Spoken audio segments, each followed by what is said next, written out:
El valor de la esperanza. La esperanza es la mayor medicina que tenemos para nuestra existencia.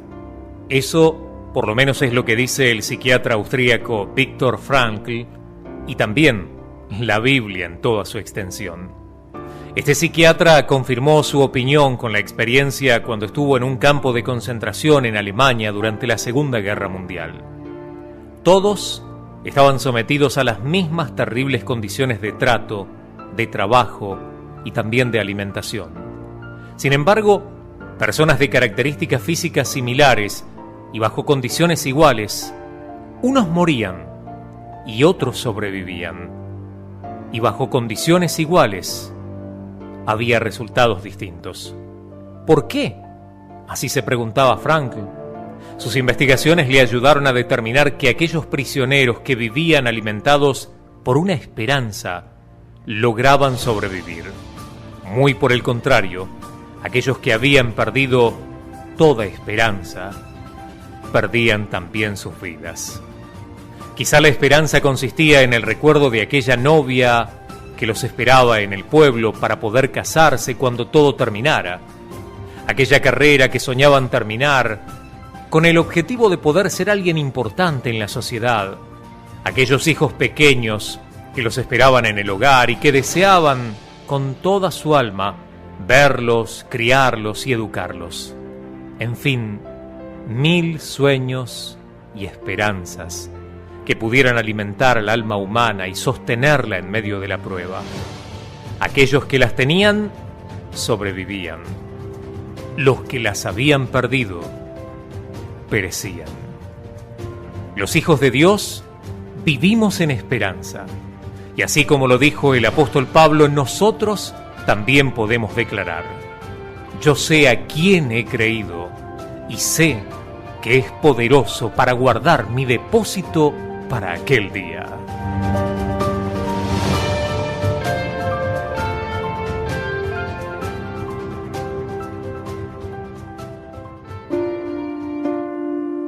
La mediocridad de imitar a otros.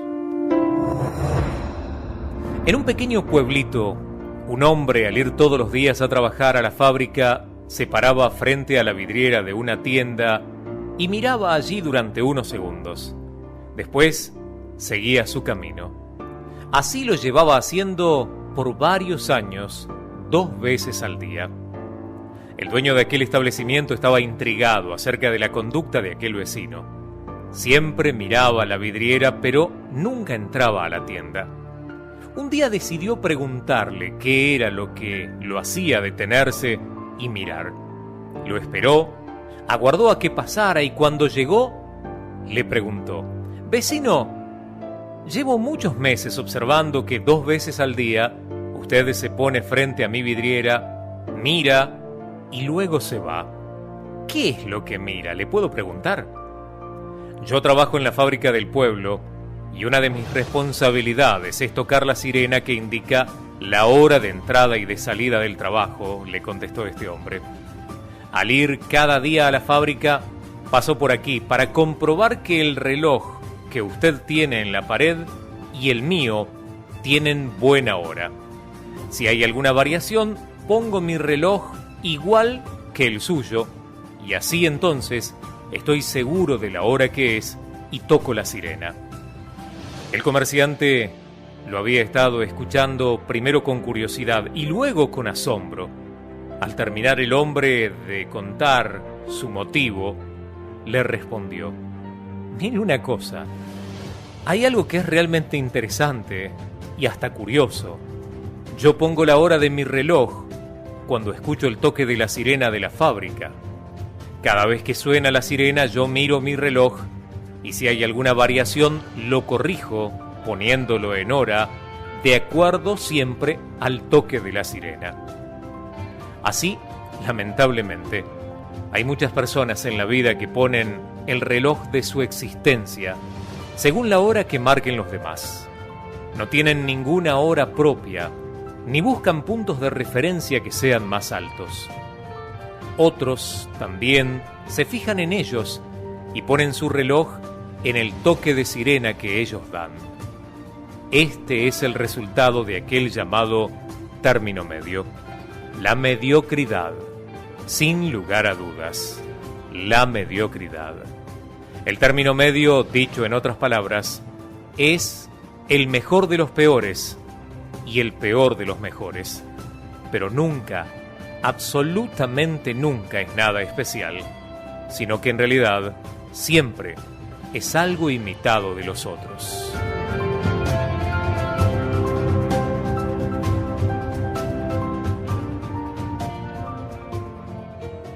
Fue algo inimaginable.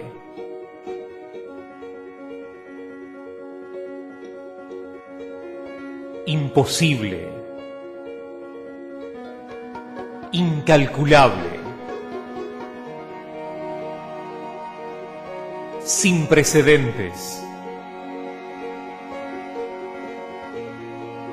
Un acto único que cambió la historia. La posibilidad, el destino.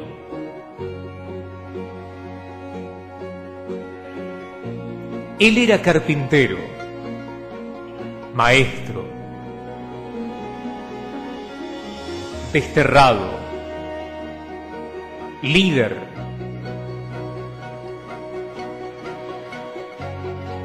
pero hizo lo que ningún carpintero o maestro o desterrado, o líder, jamás ha hecho. Como los que le precedieron, él vivió y murió. Pero hubo una diferencia. Él se levantó de entre los muertos. Volvió a vivir. Él vive, y porque Él vive, usted y ella, y él, y ellos, y todos nosotros, volveremos a vivir. Gracias a Él, la muerte no tiene aguijón, el sepulcro no tiene victoria. Podemos empezar de nuevo, una y otra vez. Gracias a Él, la culpa se convierte en paz, el pesar se convierte en alivio, la desilusión se convierte en esperanza. Gracias a Él, tenemos segundas oportunidades, páginas en blanco, nuevos comienzos. No existe tal cosa como un final, y todo gracias a Él.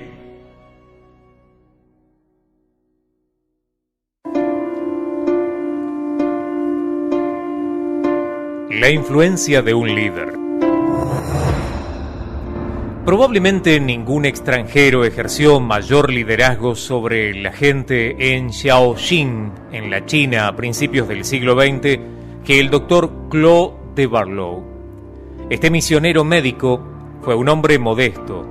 Fue la personificación del dominio propio. Una extraña enfermedad, cuya cura se desconocía, estaba matando a las personas y no disponía de un laboratorio en el cual poder hacer investigaciones. El doctor Barlow llenó su cuaderno de notas con observaciones acerca de las peculiaridades de la enfermedad en cientos de casos. Entonces, habiéndose apoderado de una pequeña probeta que contenía los microbios de la enfermedad, navegó hacia los Estados Unidos. Poco antes de llegar, depositó los gérmenes de su propio cuerpo y rápidamente llegó al hospital de la Universidad Johns Hopkins, en donde él mismo había estudiado.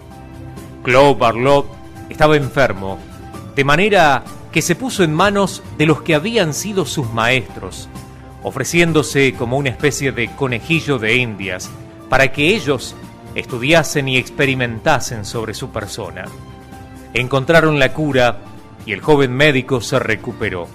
Regresó de nuevo en barco a la China con el tratamiento científico que curaría aquella plaga y logró salvar la vida de multitudes enteras.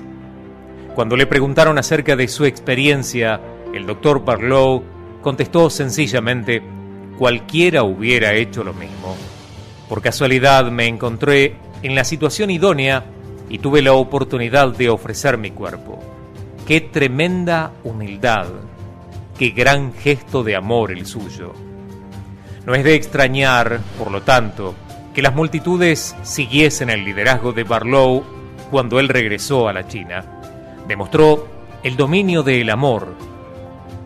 Arriesgó su propia vida, y no digamos también su reputación o su futuro ministerial, intentando lo imposible y motivando a otros gracias a ese gesto de amor que fue la entrega de todo su ser para beneficio y ayuda de otros.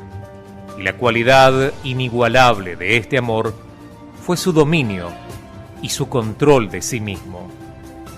Mi amigo, esta clase de ejemplo, esta clase de liderazgo es el que atrae a aquellos seguidores que con total fidelidad te acompañarán en cada paso que des.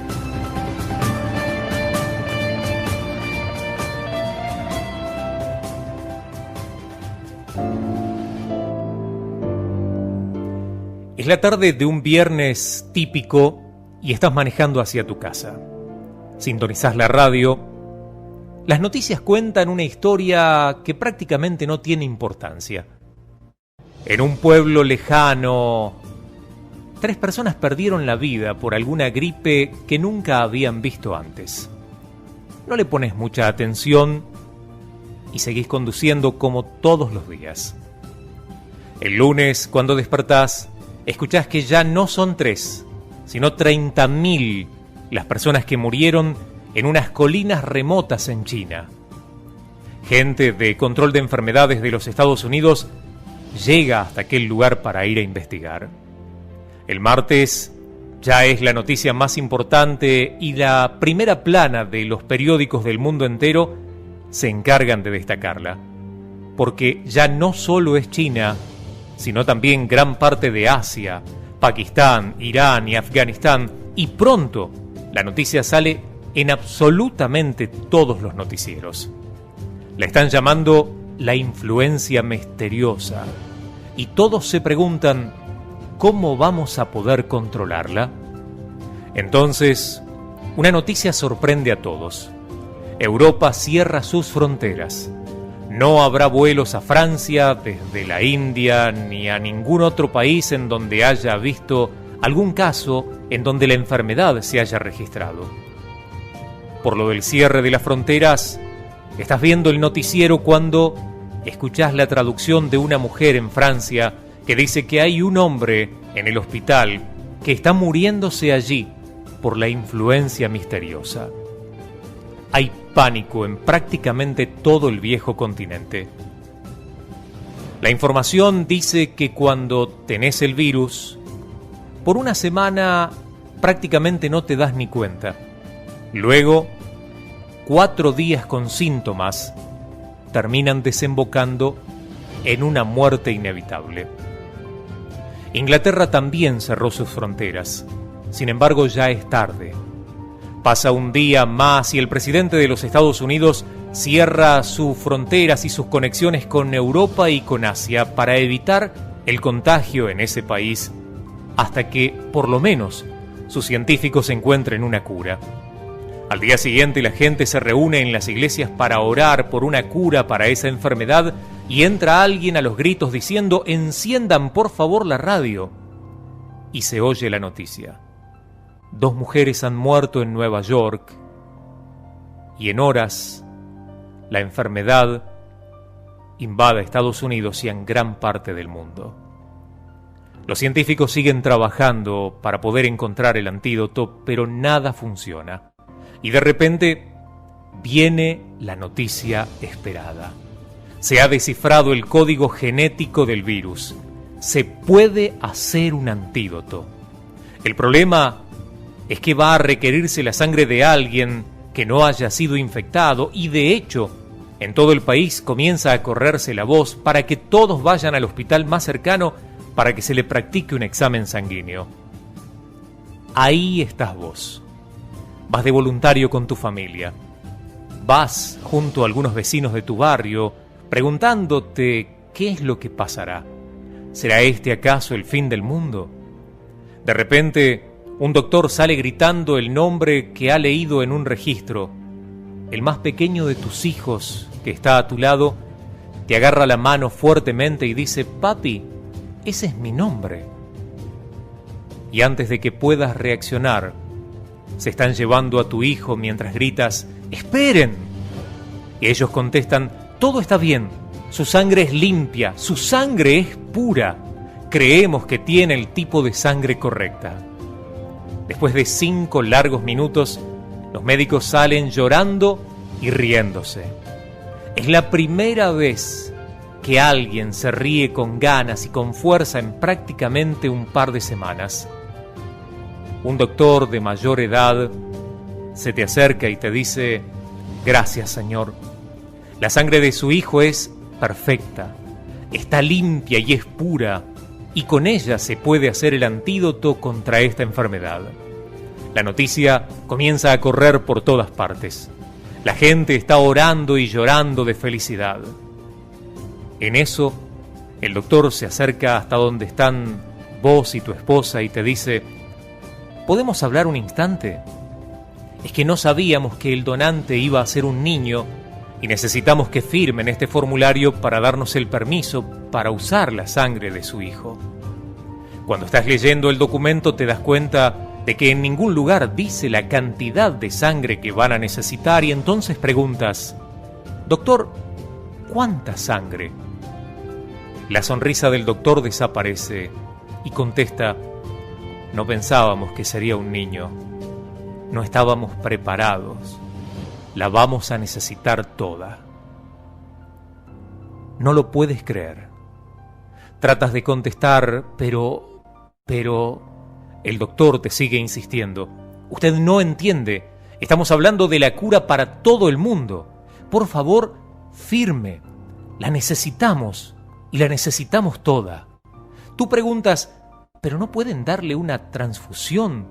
Y automáticamente llega la respuesta: no. Si tuviésemos sangre limpia podríamos, pero la sangre de su hijo es única. Firme, por favor, firme. En silencio, y prácticamente sin poder sentir los mismos dedos que sostienen el bolígrafo en tu mano, firmas. Te preguntan: ¿quiere ver a su hijo? Caminas hacia la sala de emergencia en donde él está sentado en una cama diciendo: papi, mami, ¿qué es lo que pasa? Tomas su mano y le dices: hijo, tu mamá y yo te amamos y nunca dejaríamos que te pasara nada que no fuera necesario. ¿Comprendes eso? Y cuando el doctor regresa te vuelve a decir: lo siento, necesitamos comenzar el procedimiento. Hay gente en todo el mundo que se está muriendo. ¿Te puedes ir acaso? ¿Puedes darle la espalda a tu hijo y dejarlo allí? Él te dice: papi, mami, ¿por qué me dejan? Y vos, sin ni siquiera poder reaccionar. A la semana siguiente, hacen una ceremonia para honrar a tu hijo. Sin embargo, algunas personas se quedan dormidas en su casa. Otras no vienen porque prefieren ir de paseo o ir a ver un partido de fútbol.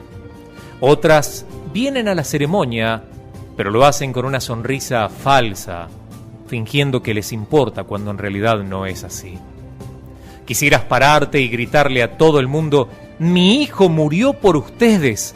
¿Acaso no les importa? Tal vez,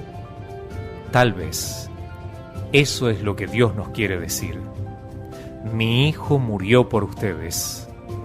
¿Todavía no se dan cuenta de cuánto los amo?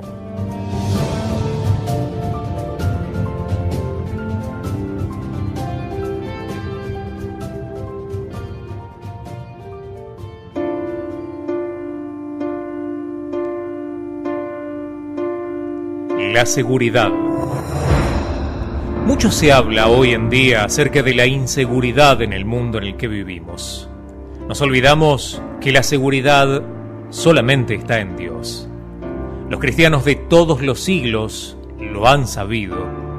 Los creyentes de los primeros siglos también supieron lo que era la inseguridad del mundo y la seguridad de Dios. Uno de ellos, que vivió en el tercer siglo de nuestra era, contó que cuando era perseguido por los soldados del emperador romano, se fugó a unos escarpados montes en donde lo acorralaron. Creyendo que había llegado la hora de su fin, se metió en una cueva para poder esconderse y allí meditar.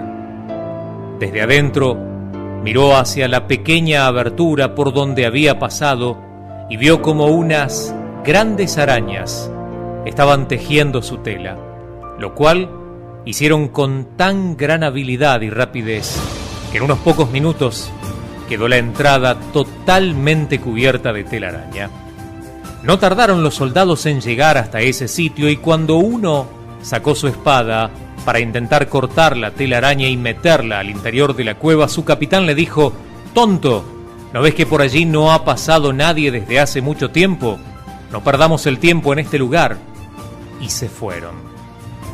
Años después, este cristiano testificaba acerca de su milagro en la forma en la que prodigiosamente había escapado y escribió: «Donde Dios está, una telaraña es un muro, y donde Él no está, un muro es como una telaraña». Aparte de Dios, no existe seguridad en absolutamente nada. El salmista podía decir: «Dios es nuestro amparo y nuestra fortaleza».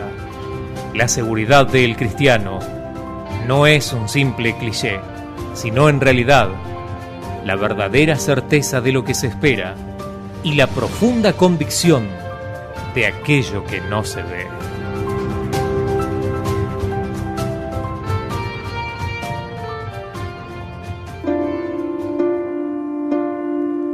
Lo que importa es saber nadar. Una vez, un filósofo emprendió un viaje y para llegar a su destino tenía que cruzar un río caudaloso.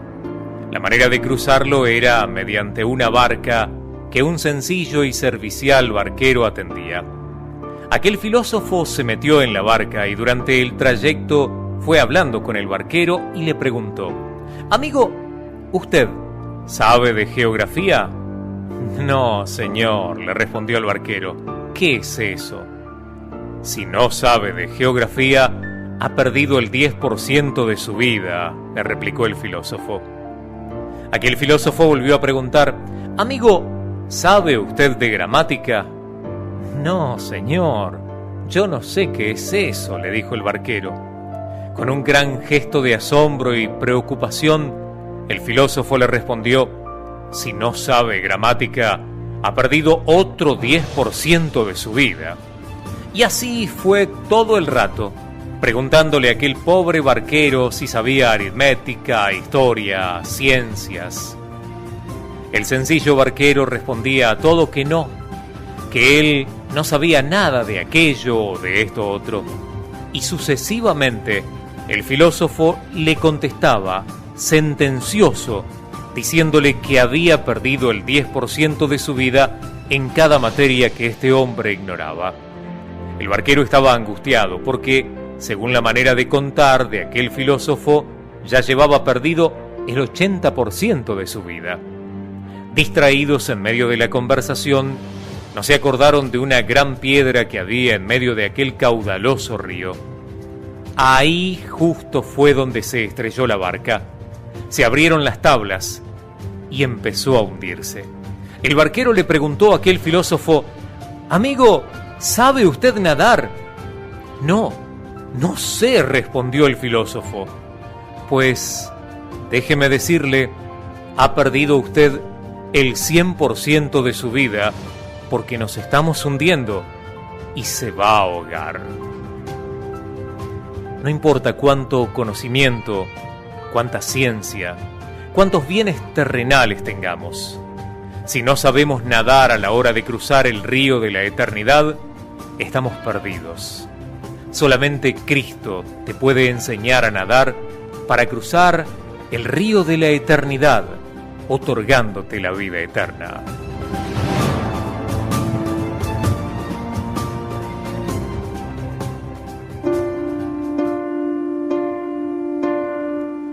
Lo que vale es lo de adentro. Un hombre vendía globos de colores en el parque y para poder llamar la atención de las mamás y de los niños, empezó a inflar con gas unos cuantos globos de distintos colores y los soltaba para que el viento los llevara de un sitio a otro. Un niño de color de piel morena, al ver cómo ascendían los globos blancos, amarillos, rojos y azules, se acercó hasta ese hombre y le preguntó: «Oiga, buen hombre, si suelta un globo negro, ¿también subirá al cielo?». A lo que el hombre contestó con todo un tono de profunda sabiduría: «Sí, hijo mío, los globos no suben a causa del color, sino en realidad ascienden por lo que llevan adentro. Lo que tienen en su interior es lo que en verdad los hace subir». No maldigamos nunca las circunstancias que podamos tener en nuestra vida a causa de nuestro color, nuestra condición social, nuestra intelectualidad o nuestra falta de educación. Lo que tengamos dentro de nosotros es en definitiva lo que terminará determinando nuestro futuro.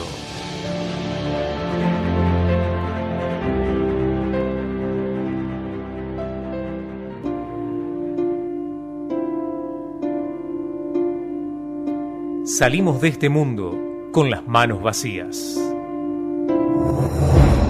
Hay una leyenda que habla acerca de Alejandro Magno, aquel gran general y conquistador griego, que dice que el gran Alejandro había dado instrucciones de que cuando él muriese, quería que su cadáver fuese colocado en un féretro de tal manera que sus manos fueran visibles y todos aquellos que seguramente de manera multitudinaria se acercaran para despedirlo, pudieran ver que esas manos estaban abiertas y vacías. Este gran conquistador del mundo antiguo era bien consciente de que nada material que hubiera conquistado en este mundo, ya sea reinos, coronas o riquezas, se los podía llevar.